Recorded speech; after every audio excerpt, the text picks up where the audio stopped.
Sa mga ka-fishda, Sa mga kabisda, ngayon papakita namin ang bago naming isda at bago naming alaga. Buka ko muna ito.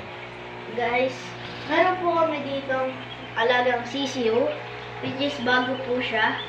Ito po ay natutulog, ito po ay mga kumakain. Ito po ang pagkain nila. Nakabili lang po namin sa kanila kanina. Tapos, ito na po yung betta fish na. Masigla po siya ngayon. Masigla po siya. Pero kanina, Nagtatago. sa likod lang po yun. Pero kanina po, kwento ko lang po sa inyo, nagsuka po siya. Habang pinapakain po.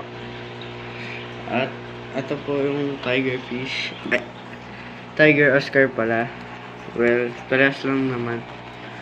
Ito pa rin. Ito pa rin. Kasama niya pa rin yung janitor fish at monster fish.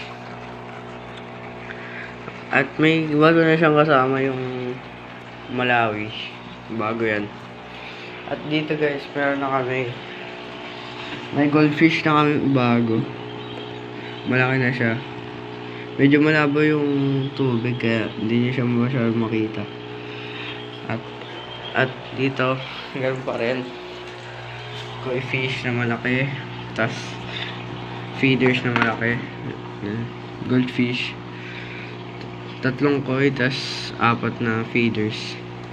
Yan. So guys, may mga nilagyan na rin po namin ng mga sticker pang design lang po. Yan, Warzone. Warzone din po at ito Call of Duty. At dito din, One Piece, kung makikita niyo.